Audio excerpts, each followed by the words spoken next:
Good morning students, કેમ છો? મજામાં? कल एक बहुत मजाकिया वाकया मेरे साथ हुआ। एक बच्चे का मेरे पास फेसबुक पेज पर मैसेज आया कि सर एक डाउट है। मैंने कहा पूछो। बोले सर डाउट सब्जेक्ट का नहीं है। तो मैंने कहा किस चीज़ का है? तो बोले सर आपने फेसबुक पर पेज बनाया केमिस्ट्री इन योर पॉकेट, ये समझ नहीं आया। मैंने कहा क्यों समझ में नहीं आया? साफ साफ मतलब है केमिस्ट्री तुम्हारी जेब में। बोले नहीं सर। बोले कैसे? मैंने जेब में कैसे आ सकती केमिस्ट्री? मैंने कहा क्यों नहीं आ सकती? बोले सर समझाओ। मैंने कहा अच्छा बता, इनऑर्गेनिक केमिस्ट्री कैसी लगती है? बोले सर यही मत पूछो। मैंने कहा क्यों? बोले सर इतने एक्सेप्शन है कि याद ही नहीं होती। मैंने कहा अच्छा। मैंने कहा अगर मान लेते को सारी चीज़ें याद करवा दूँ तो फिर क्या होगा? बोले सर फिर तो मज़ा ही मज़ा है। मैंने कहा इसीलिए तो लेक्चर बनाया कि जो चीज़ नहीं याद होती, जो चीज़ नहीं समझ में आती, उसी को ही क्या करना है, सिंपल ट्रिक की वे में समझना है। और अगर हमने समझ लिया मतलब सब चीज़ें अपने अंडर में आ गई। तो यही थीम सोच के मैंने क्या बनाया, एक पेज बनाया केमिस्ट्री इन योर पॉकेट, कि जिन टॉपिक पे हमको सबसे ज़्यादा प्रॉब्लम्स होती हैं उन टॉपिक को हम इजीएस्ट वे में, ट्रिक की वे में, बहुत सिंपल मेथड के वे में हम सॉल्व कर लें और चीज़ों को क्लियर करें। सो एक one of the very important chapter inorganic chemistry का केमिकल बॉन्डिंग, जिसकी डिमांड है कि सर केमिकल बॉन्डिंग पढ़ाओ, बहुत इंपॉर्टेंट है। 100 नहीं 200% इम्पॉर्टेंट चैप्टर है, क्योंकि नीट में 4 4 5 5 6 6 क्वेश्चन भी एक साल में इसमें से आए हैं, और जेई में 2 3 क्वेश्चन ये चैप्टर पूछ लेता है। तो चैप्टर तो वेरी वेरी इंपॉर्टेंट, अगर नंबर ऑफ क्वेश्चन के हिसाब से देखें तो बहुत इंपॉर्टेंट है, और बहुत बहुत ही ज़्यादा ईजी चैप्टर है, कंसेप्चुअल बेस भी है। और ये चैप्टर ऐसा है कि जहाँ मैं पूरे चैप्टर में ट्रिक्स की हेल्प लेकर पूरे चैप्टर को अपन इजीली सॉल्व कर लेते हैं। आज का जो फर्स्ट लेक्चर है वो आज बेसिक टॉपिक के ऊपर है, नेमिंग ऑफ एसिड। किसके ऊपर? Naming of acid. क्योंकि हमारे पास इतने एसिड हैं, अगर हम उनको रटने लगें तो चीज़ें बहुत कॉम्प्लिकेटेड हो जाती हैं, राइट? तो चीज़ें इतनी कॉम्प्लिकेटेड हैं, पहले ही इतना सारा रटने का है, इतना सारा समझने का है, तो हम कैसे कर पाएंगे? तो इसको बहुत ईजीएस्ट वे में मैं आज आपको एक्सप्लेन करूंगा कि नेमिंग ऑफ एसिड को अपन कैसे याद रख सकते हैं। बहुत सिंपल फंडामेंटल्स रहेंगे, बहुत सिंपल कंसेप्ट बताऊंगा, आप उनको सिर्फ समझें और वो आपके इजीली सॉल्व हो जाएंगे। ठीक है, सो स्टार्ट करते हैं नेमिंग ऑफ एसिड से। ठीक है, देखो हमारे पास दो तरह के एसिड्स होते हैं। कौन कौन से? एक हाइड्रा एसिड और एक ऑक्सी एसिड। पहले तो अपन देखते हैं क्लासिफिकेशन ऑफ एसिड क्या है। तो एसिड दो टाइप का, एक कौन सा? हाइड्रा, और एक कौन सा? ऑक्सी।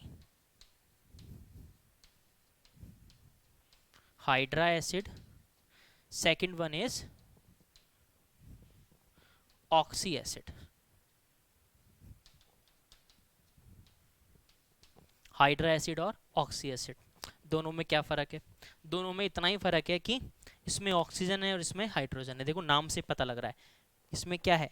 H मतलब हाइड्रोजन, इसमें O मतलब ऑक्सीजन। ठीक है, इसमें ऑक्सीजन के साथ हाइड्रोजन भी होगा, लेकिन इसमें सिर्फ क्या होगा? सिर्फ क्या होगा? हाइड्रोजन होगा। देखो इसमें पूरे में कहीं पर भी क्या नहीं आ रहा है? ऑक्सीजन मतलब O नहीं आ रहा है, तो इसके अंदर क्या एब्सेंट है? O एब्सेंट है। और इसके एसिड भी कौन से होते हैं? आपने सबने पढ़ा है, कौन सा? HCl, तो सबने पढ़ा है। ये कैसा एसिड है? हाइड्रा एसिड, जिसमें ऑक्सीजन एब्सेंट हो, जिसमें ऑक्सीजन ना हो। क्लियर हुआ? ऑक्सी एसिड जिसमें क्या हो?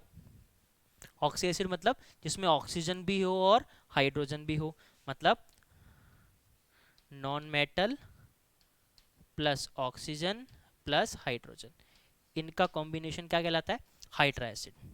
देखो हमको पता है कि मेटल्स जो हैं वो बेस बनाते हैं, राइट? एसिड कौन बनाता है? Non metals. इसलिए मैंने क्या लिखा?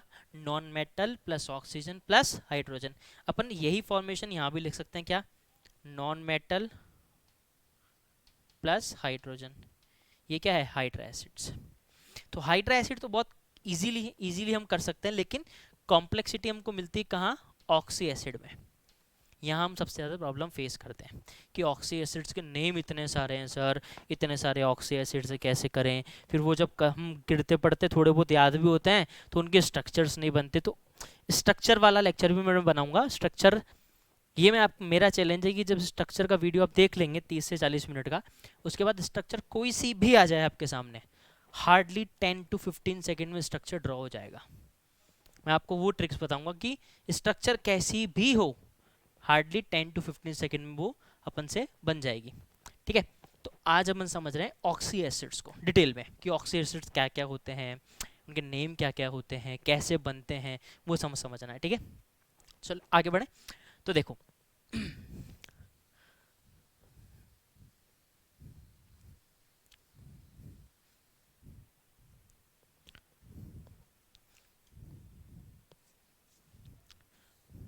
देखो तो ऑक्सी एसिड क्या है? ये ऑक्सी एसिड हमने देख लिया कि non metal plus oxygen plus hydrogen का से मिलकर बना हुआ एसिड क्या कहलाता है? ऑक्सी एसिड कहलाता है। ठीक है, तो इसको समझो। हमारे पास एसिड का क्लासिफिकेशन हम देख रहे हैं। पहला मेटा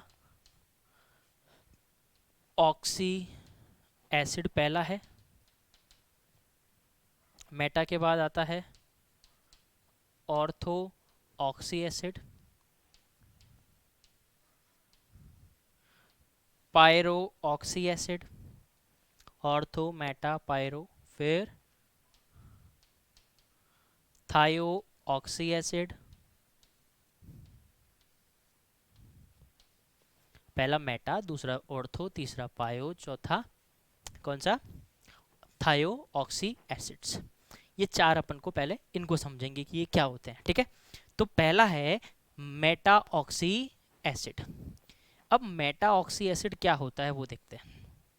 देखो मेटा कब बनता है, ठीक, तो वो समझते हैं कि मेटा का फॉर्मेशन कब होता है। जैसे H3PO4। देखो एसिड जो है वो क्या है, एसिडिक की डेफिनेशन सिंपल क्या होती है? जो H प्लस डोनेट करे, है ना। तो अगर किसी में कोई भी सब्सटेंस को मैं कहता हूँ कि एसिड है, अगर आर्नियस एसिड की बात कर रहा हूँ, अगर वो एसिड है तो इसका मतलब उसमें H प्लस होना चाहिए। कौन सा वाला? एसिडिक हाइड्रोजन होना चाहिए। एसिडिक हाइड्रोजन का मतलब क्या होता है? जो ऐसा हाइड्रोजन जो ऑक्सीजन के साथ कनेक्ट हो, वो क्या कहलाता है? Acidic hydrogen in terms of oxy acid. लेकिन ये एसिडिक हाइड्रोजन नहीं है। एसिडिक हाइड्रोजन कौन है? ये। ठीक है, तो समझो H3PO4। H3PO4 में से यदि मैं एक H2O को एलिमिनेट कर दूं, एक H2O मॉलिक्यूल को निकाल लूं, तो क्या बचेगा? HPO3। क्या बचेगा? HPO3। इसको बोलते हैं क्या? Meta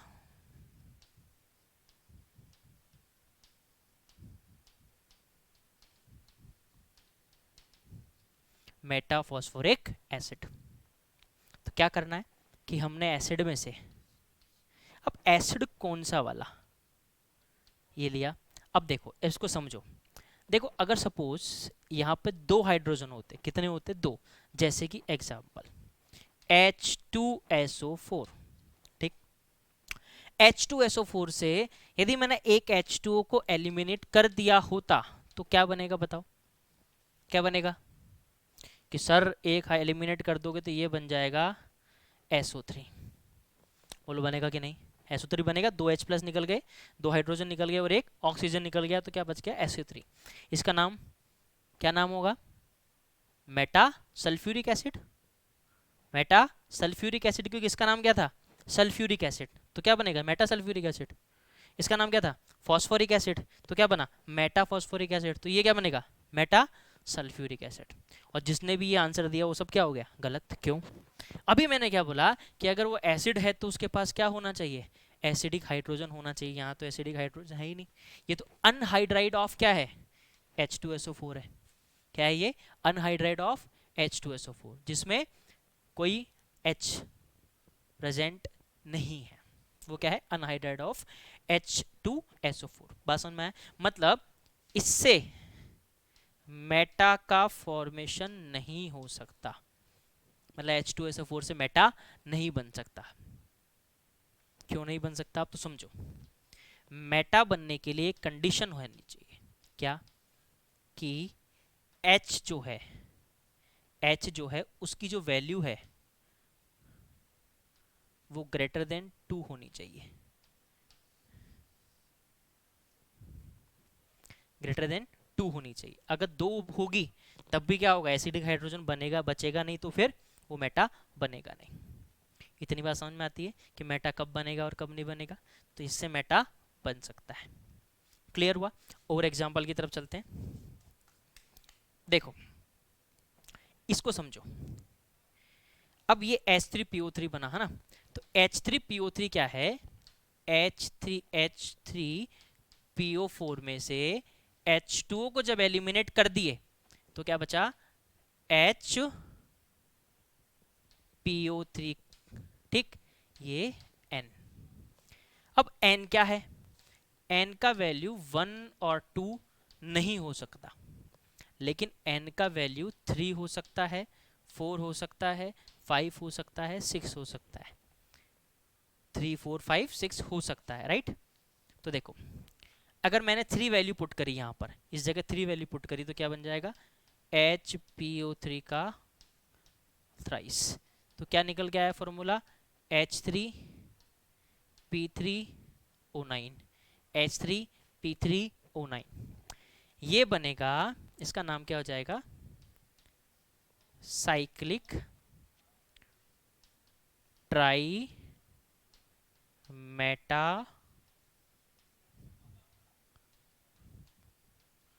phosphoric acid, cyclic try Meta phosphoric acid.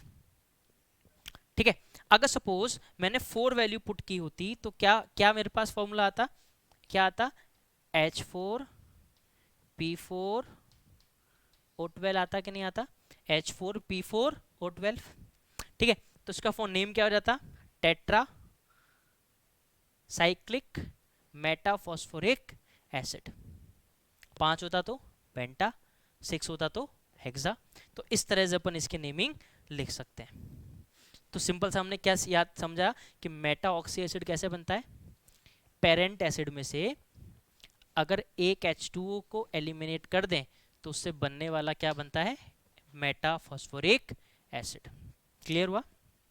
आगे देखते हैं।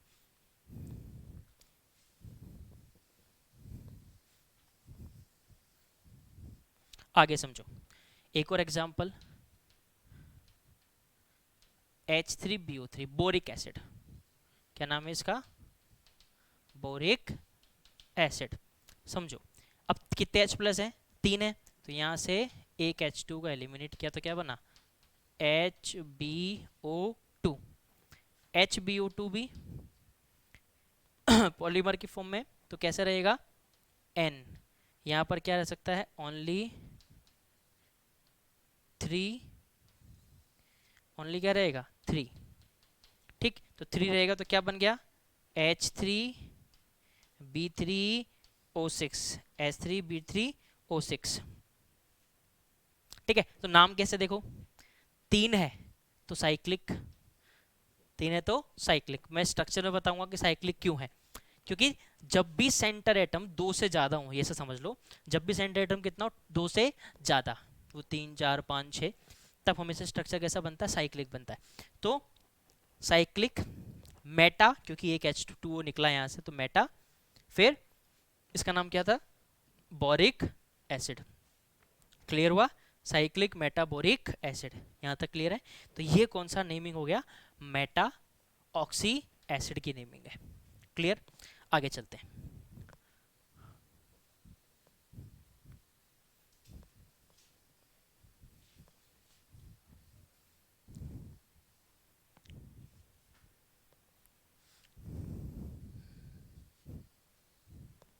ठीक है,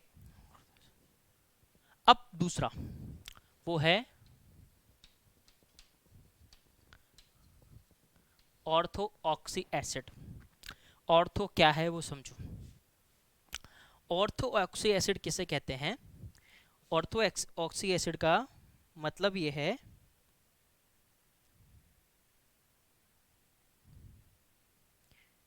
ऑर्थो ऑक्सी एसिड का मतलब ये है कि कैसे बनता है वो देखो।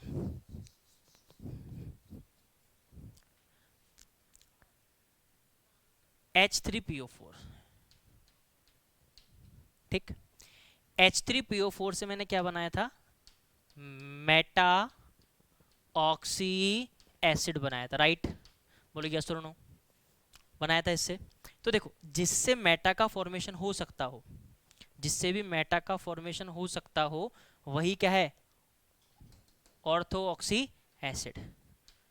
मेटा जिससे बनेगा, या ऐसा लिखें, मेटा जिससे बनेगा वो क्या कहलाएगा, ortho oxy acid, ortho oxy acid. Clear है कि नहीं। तो मेटा का फॉर्मेशन जिस एसिड से हो रहा है वही क्या है, ऑर्थो ऑक्सी एसिड, ठीक है। चलो तो एग्जाम्पल अपन ने देख लिया, ये क्या है, ऑर्थो फॉस्फोरिक एसिड। तो इसका एक और नाम क्या हो गया, ऑर्थो फॉस्फोरिक एसिड। और देख लो हमने क्या पढ़ा था, H3BO3 पढ़ा था, बोरिक एसिड। तो इसको हम क्या बोल सकते हैं, एक और, ऑर्थो बोरिक, क्लियर करो, ऑर्थोबोरिक एसिड। तो ऑर्थो समझ में आया कैसे बनेगा, तो मेटा तो समझ में आया था, क्या एक H2 एलिमिनेट किया तो मेटा बना, और जिससे मेटा बन रहा है वही क्या है, ऑर्थो है। क्लियर है यहाँ तक, आगे चलते हैं।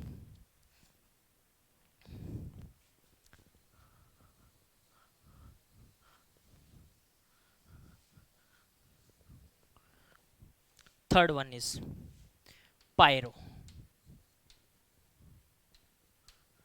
पायरो ऑक्सी एसिड, ठीक है। तो पायरो थोड़ा सा समझने वाला है, ध्यान से समझना पायरो कैसे बनता है, ठीक। तो क्या करो, ortho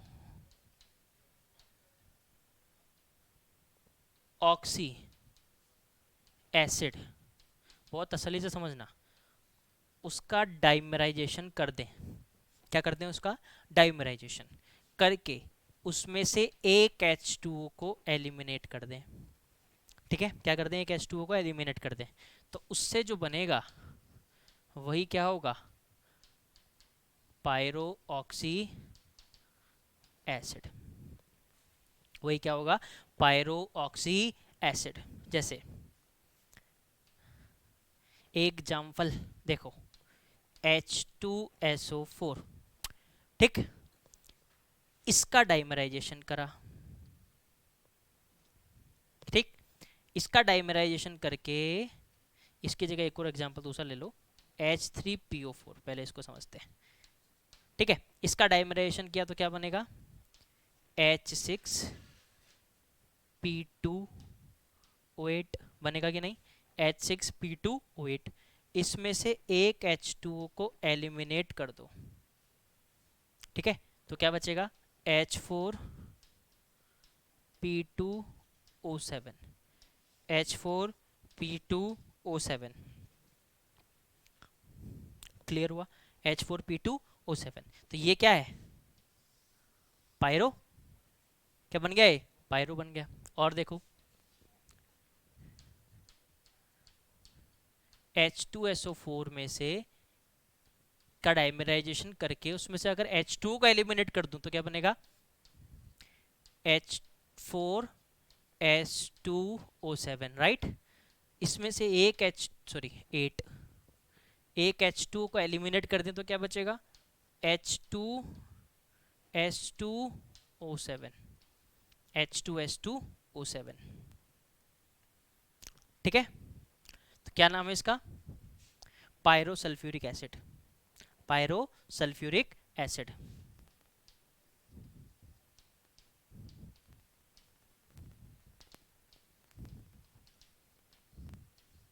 pyro sulphuric acid, clear हुआ। तो ये नेमिंग किसकी हो गई, पायरो की नेमिंग हो गई। आगे देखते हैं,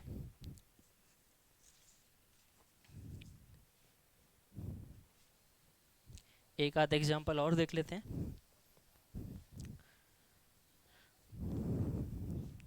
देखो H2SO3, इसका डाइमराइजेशन मारो, एक H2O एलिमिनेट करो, क्या बनेगा, H2 ही बचेगा, H2O5, H2S2O5, H2S2O5।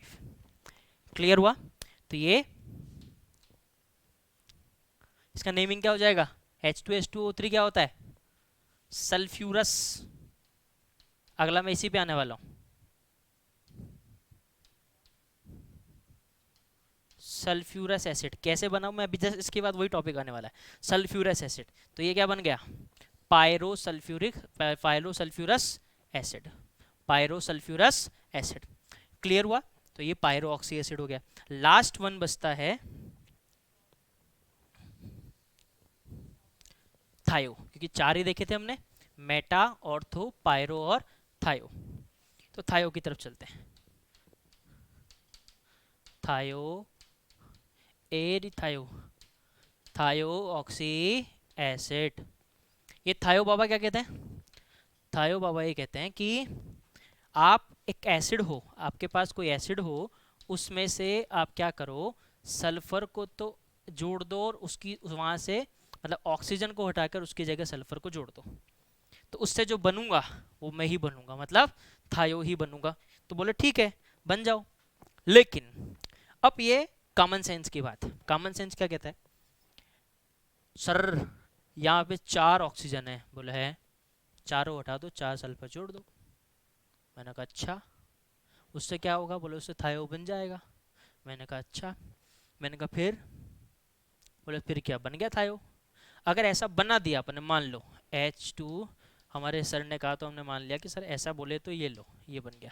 अब बोल, बोले सर थायो, बोले अच्छा, फिर एसिड कहाँ गया, बोले एसिड कहाँ गया, यही तो है। एसिड की डेफिनेशन क्या थी, ऑक्सीजन से जुड़ा हुआ हाइड्रोजन होना चाहिए, उसकी बेसिसिटी गायब, चेंज नहीं होनी चाहिए, राइट। क्योंकि एसिड के लिए क्या डिफाइन है, बेसिसिटी। तो बेसिसिटी में no change,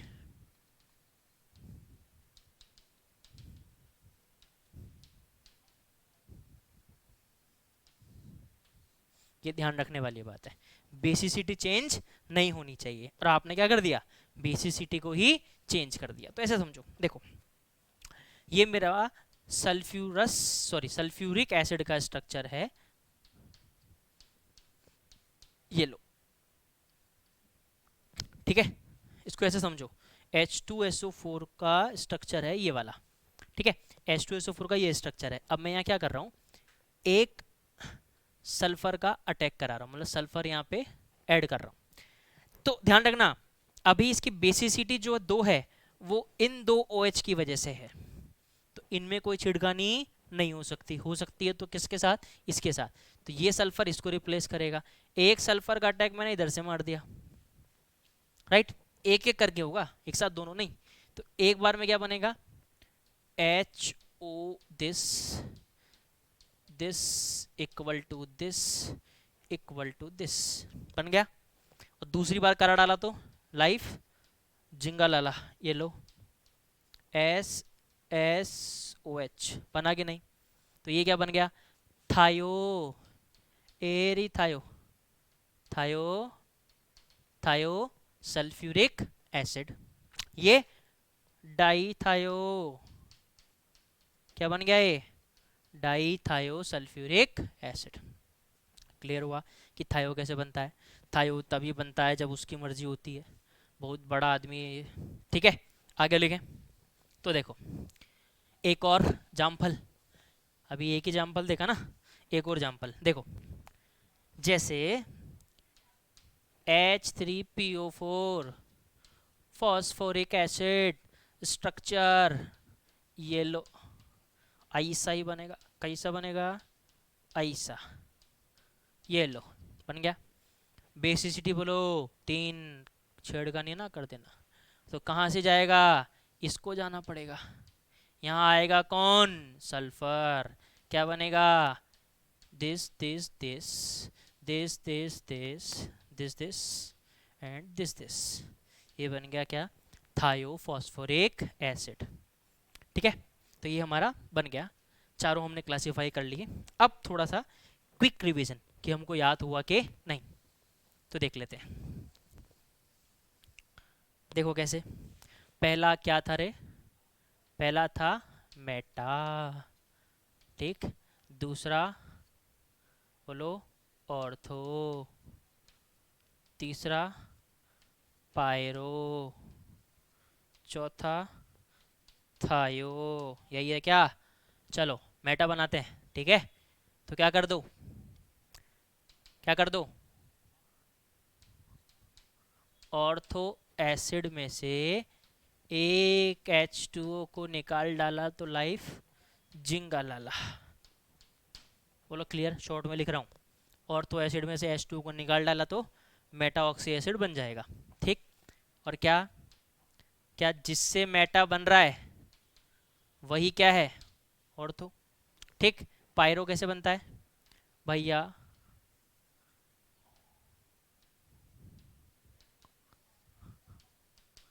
ortho oxide acid ले लो, इनका डाइमराइजेशन करके H2O को बाहर निकाल डाला तो क्या बन जाएगा भैया?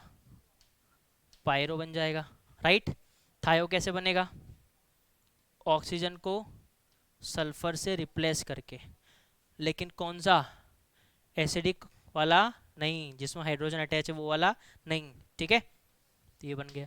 ये 4 टाइप के एसिड हमने देख लिया, ठीक। अच्छा, अब आपने कुछ नेम और सुने होंगे एसिड के, जैसे सुना होगा क्लोरस, क्लोरिक, है ना, हाइपोक्लोरस, परक्लोरिक। बोलो हाँ सर सुने तो थे कभी कभी, वंस अपॉन अ टाइम, है ना। तो आज वही अपन थोड़ा सा और डिटेल में देखेंगे। तो क्या है ये कहानी, देखो अब समझो, ये थोड़ा सा इंपॉर्टेंट है।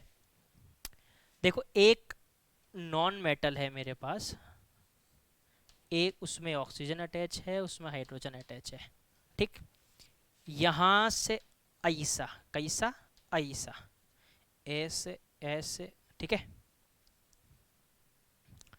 यहां से ऐसे और ऐसे, ये लो, ठीक। बहुत ध्यान से समझना, सारी नेमिंग यहीं याद हो जाएंगी, रटने की जरूरत बिल्कुल नहीं है, समझने वाली बात है। बीच वाले को पकड़ लो, इसको यहाँ मैं लिख देता हूँ रेफरेंस एसिड। क्या लिखा मैंने? रेफरेंस एसिड, इसको हिंदी में बोलते हैं संदर्भ एसिड, रेफरेंस एसिड, ठीक है। इसकी क्या पहचान है भैया? पहले तो वो सुन लो। इसकी पहचान ये है, एट मैक्सिमम ऑक्सीडेशन नंबर। किस पे बनता है? अपनी मैक्सिमम ऑक्सीडेशन नंबर पे ये बनता है, ठीक है।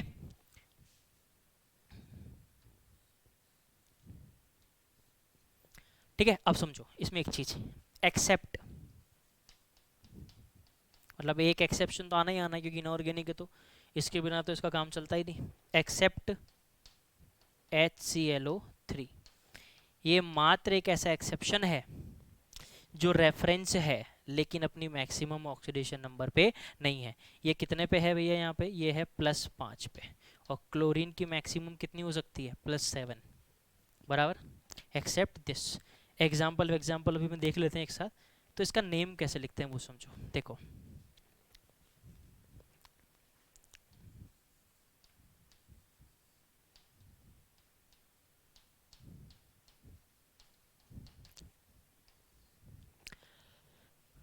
अगर कोई नॉन मेटल अपनी मैक्सिमम ऑक्सीडेशन स्टेट पर एसिड बनाता है, ऑक्सी एसिड, तो उसको रेफरेंस एसिड कहते हैं।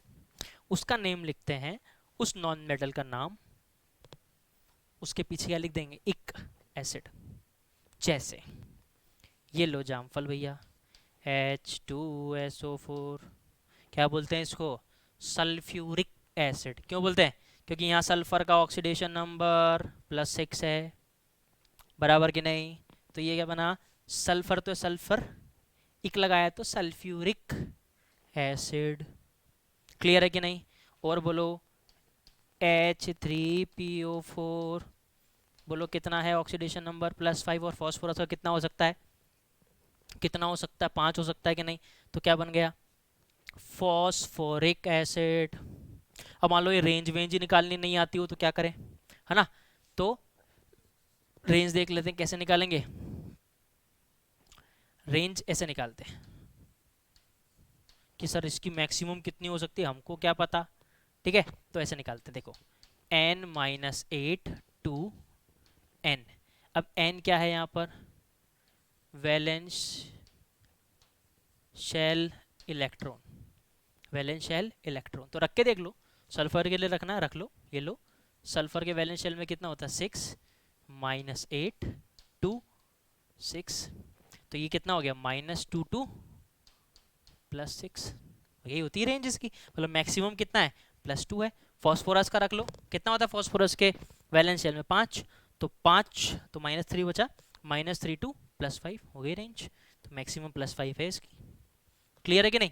तो फॉस्फोरिक एसिड है ना। अच्छा आपने ये भी तो पढ़ा अभी, क्या बोले सर हमने ये भी तो पढ़ा था, H3BO3 बोरिक एसिड, क्योंकि बोरोन कितने पे यहाँ पे +3 पे, हाँ या ना, कितने पे +3 पे, तो क्या बन गया बोरिक एसिड।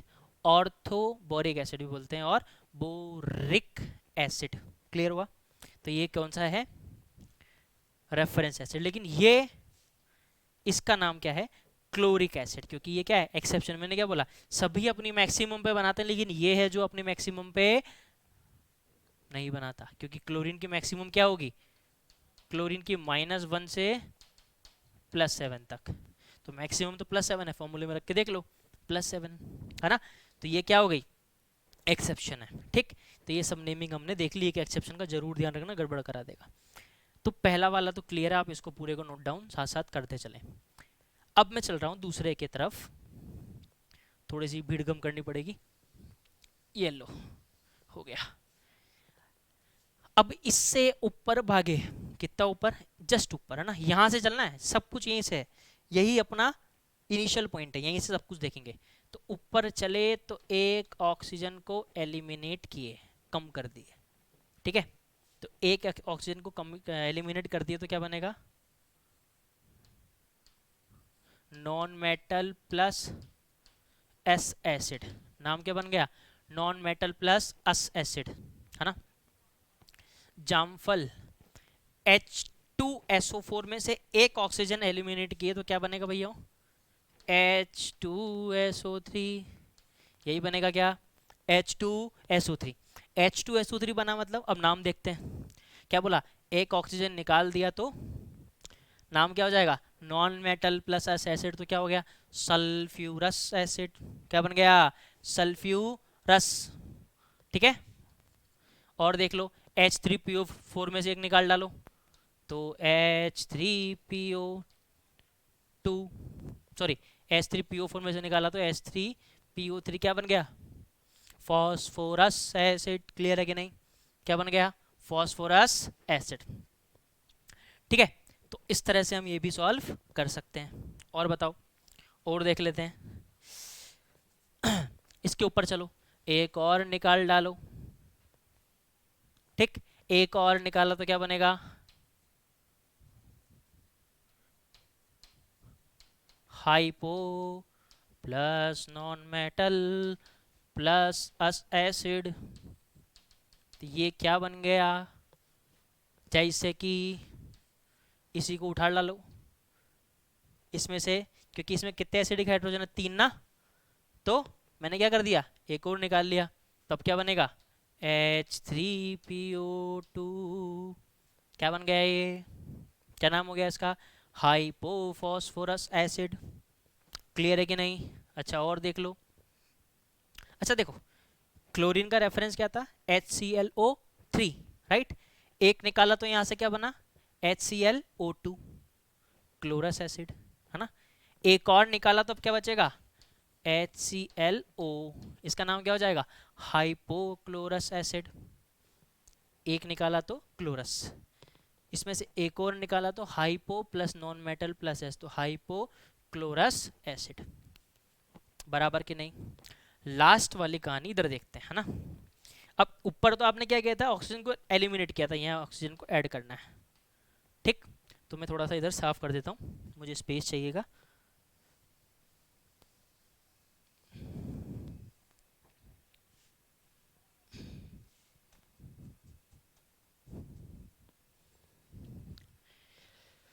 देखिए कैसे बनता है ये, ठीक। अब इधर देखना, ये इंपॉर्टेंट थोड़ा सा, इसमें हमने ऑक्सीजन को ऐड किया, जैसे H2SO4 में एक ऑक्सीजन को ऐड किया तो ये बन गया H2SO5, ये बनेगा क्या, पूरा लिख देता हूँ। H2SO4 में क्या किया, एक ऑक्सीजन को ऐड किया तो क्या बना, H2SO5। अब नाम की बारी आती है, तो सुनो, जब जब, बहुत ध्यान सुनना मेरी बात, जब जब सेंट्रल मेटल एटम अपनी मैक्सिमम ऑक्सीडेशन स्टेट में पहले से हो, कब हो, पहले से रखा हो, ठीक है। H2SO4 में पहले कितने था, +6 में, पहले से अपनी मैक्सिमम ऑक्सीडेशन स्टेट में हो, और उसके बाद अगर ऑक्सीजन जुड़े तो इन जनरल देखिए तो यहाँ ऑक्सीडेशन नंबर कितना दिखेगा आपको, 8 है, 8 नहीं है 6, लेकिन जनरल कितना दिखेगा, 8। तो अपनी मैक्सिमम पे पहले से हो और फिर ऑक्सीजन आके जुड़े तो नाम में पर, ठीक, प्लस नॉन मेटल प्लस एक एसिड, या तो ये, ठीक, तो क्या बन गया, पर सल्फ्यूरिक एसिड, बोलो हाँ या ना, पर सल्फ्यूरिक एसिड। तो यहाँ भी इन है ऑक्सीडेशन नंबर +6 ही, लेकिन जनरल ट्रेंड से देखे तो कितना निकल रहा, 8, जो कि ज्यादा है, ठीक है। दूसरी चीज, एक और आता है, पर oxy plus non metal plus एक एसिड, ये लो, पर oxy plus non metal plus एक एसिड। तो अब इसका नाम ये भी है पर सल्फ्यूरिक एसिड, इसका नाम ये भी है परऑक्सी सल्फ्यूरिक एसिड, बोले सर दोनों नाम है, बिल्कुल दोनों सही है। तो फिर गड़बड़ कहाँ है, ध्यान रखने वाली बात क्या, ध्यान रखने वाली बात ये है कि ये जो बाबू है ना, ये हमारा जो बाबू है ना, ये HClO3, इसके चक्कर में गड़बड़ है। इसमें अगर आपने ऑक्सीजन जोड़ा तो लाइव जिंगा लाला नहीं होगी, जिंगा लाला से गड़बड़ हो जाएगी अगर गलत किए तो, ये बनेगा HClO4, है ना। और हमने क्या बोला, अगर मैक्सिमम को छोड़ के ऊपर भागे तो परऑक्सी आएगा, पर तो बोल सकते हैं इसको हम, ये इसको हम क्या नहीं बोलेंगे, पर क्लोरिक एसिड ये बोल सकते हैं, लेकिन परऑक्सी नहीं बोल सकते। परऑक्सी कब बोलेंगे, ये कब बोलेंगे, मैक्सिमम ऑक्सीडेशन स्टेट से ज्यादा होगा तभी परऑक्सी आएगा, ठीक है। तो ये नाम क्या है, पर क्लोरिक एसिड, पर क्लोरिक एसिड, लेकिन परऑक्सी क्लोरिक एसिड नहीं बोल सकते क्योंकि ये मैक्सिमम पर तो अब आया है, पहले तो ये कम पे था, एक्सेप्शन था ना, तो इस पे ध्यान रखना है ना। तो ये बन गया पर भी बोल सकते हैं, पर सल्फ्यूरिक एसिड या परऑक्सी सल्फ्यूरिक एसिड। तो परऑक्सी और पर में क्या फर्क है, कोई फर्क नहीं, नाम का फर्क है, ऑक्सी जुड़ा है, और ये क्यों जुड़ा है थोड़ा सा मैं हिंट दे देता हूं आपको। एक ट्रिक बताऊंगा मैं कि सर वैसे स्ट्रक्चर बना, अभी टॉपिक स्ट्रक्चर डिस्कस करूंगा तब मैं वैसे बताऊंगा ही बताऊंगा, फिर भी देख लो। हमने एक देखा परऑक्सी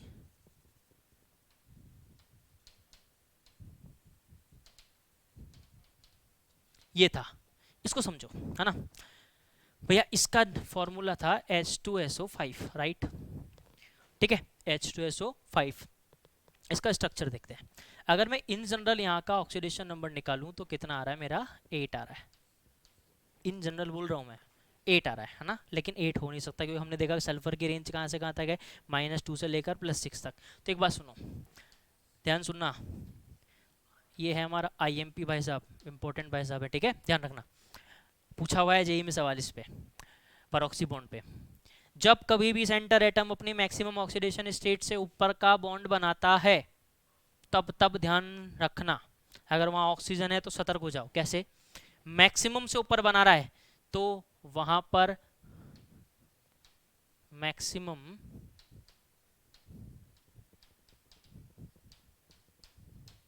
इंक्रीज देन पर ऑक्सी बॉन्ड इज देयर, वहां कौन सा बॉन्ड है, परऑक्सी। बोले सर हमको कैसे पता लगेगा कितने परऑक्सी, तो समझो पहले तो परऑक्सी क्या होता है वो समझ ले अल्लाह। परऑक्सी परऑक्सी होता है O2, दिस वन इज परऑक्सी। परऑक्सी को रिप्रेजेंट कैसे करते हैं, परऑक्सी बॉन्ड इसको अपन क्या बोला O2, इसको ऐसे रिप्रेजेंट करते हैं आई से, ये है परऑक्सी। दोनों ऑक्सीजन के ऊपर -1 चार्ज रहता है, वो क्या है परऑक्सी। अब कैसे निकालते हैं परऑक्सी, कितना बनेगा क्या बनेगा, तो देखो समझो क्या बोला। पहली बात, पहली कंडीशन तो क्या है कि सेंटर एटम अपनी मैक्सिमम ऑक्सीडेशन नंबर पे हो, उसके बाद अगर उसमें ऑक्सीजन जुड़े तो दिमाग पे आपकी बत्ती जल जानी चाहिए कि कुछ तो होने वाला है, ठीक। तो फिर तुरंत जाके देखो ऑक्सीडेशन नंबर क्या आ रहा है, एक्सपेक्टेड से या मैक्सिमम से ज़्यादा आ गया, तो फिर तुरंत दिमाग की बत्ती जली कि भैया गड़बड़ है। तो फिर तुरंत क्या करो, परऑक्सी वाली ट्रिक लगाओ, ये अपनी ट्रिक, ठीक। ये लो, इस पे ये ट्रिक आपकी रामबाण है, कोई सा भी सवाल सही करा देगी, गलत होने का चांस ही नहीं बनता, ठीक है। तो ध्यान से क्या ट्रिक है, देखो जो ऑक्सीडेशन नंबर आ रहा है ना, कैलकुलेटेड, थोड़ा इधर लिख दूं क्या, इधर जगह नहीं है यार, इधर लिख देते, स्पेस चाहिएगा। ये लो, कैलकुलेटेड ऑक्सीडेशन नंबर, जो भी आपने कैलकुलेट किया, कितना कैलकुलेट किया, 8 कैलकुलेट किया है, माइनस मैक्सिमम ऑक्सीडेशन नंबर या पॉसिबल मैक्सिमम ऑक्सीडेशन नंबर, ठीक, उसको माइनस कर दो, कर दिए। तो यहाँ करते भी चलते हैं ना, तो देखो ये अपन किसके लिए कर रहे हैं, H2SO5 के लिए। तो आया कितना था, 8 आया था, हो कितना सकता है, 6 हो सकता है, ठीक है। तो ये आ गया, कितनी वैल्यू आ गई, 2 आ गई, ठीक। और ये जो वैल्यू आई है ये वाली, ठीक है, इसको क्या कर दो, 1/2 से मल्टीप्लाई कर दो, ठीक है। तो ये कितना आया, कितनी वैल्यू आ गई,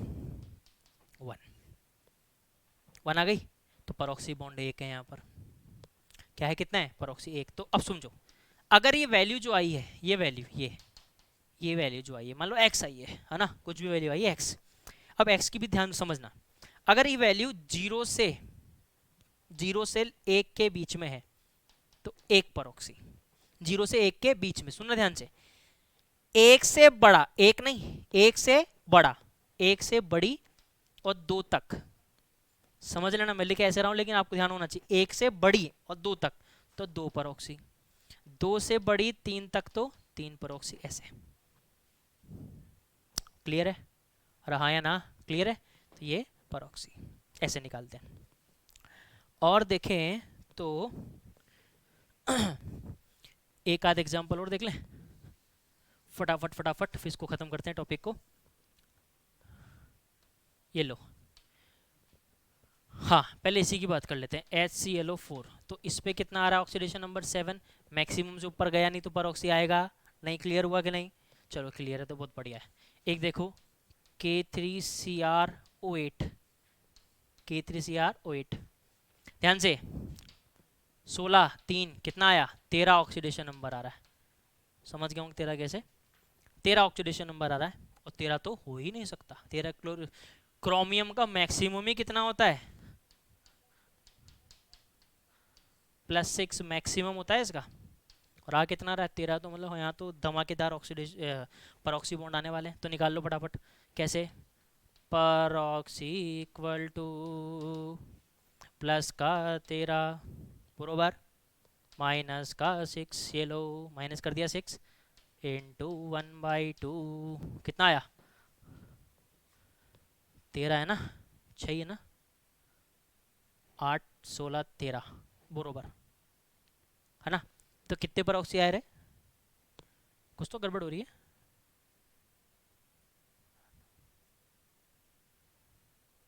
कोई गड़बड़ नहीं हो रही है, 7 आया, 7 इंटू 7 इंटू 1/2 कितना आया, 3.5।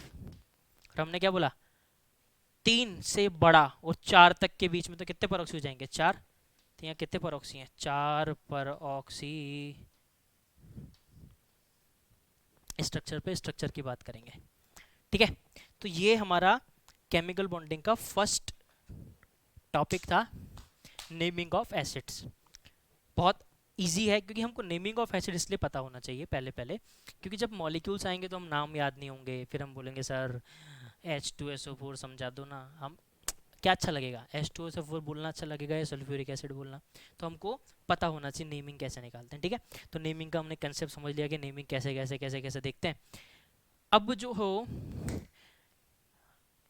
लेक्चर 2 अपन कल डिस्कस करेंगे, लेक्चर 2 पे जो भी डिस्कशन होना है वो कल देखेंगे। आप वही मैं आपको फिर बोल रहा हूँ कि अगर किसी भी टॉपिक में डाउट है, मेरे को भी इतने सारे प्रॉब्लम्स नहीं मिल रही हैं मैसेज में आपकी कि सर हमको इस क्वेश्चन में डाउट है, ये एक्सप्लेन करो, जितना मैं एक्सपेक्ट कर रहा हूँ उतना नहीं आ रहा है, या तो आपको सब कुछ समझ में आ रहा है या सब कुछ आपका पहले से आपको आता है, या फिर आप बिल्कुल भी ध्यान से नहीं पढ़ रहे हैं, तो जैसा भी है आप मुझे टेक्स्ट करके बताएं। फिर मिलेंगे अपन नेक्स्ट वीडियो के साथ।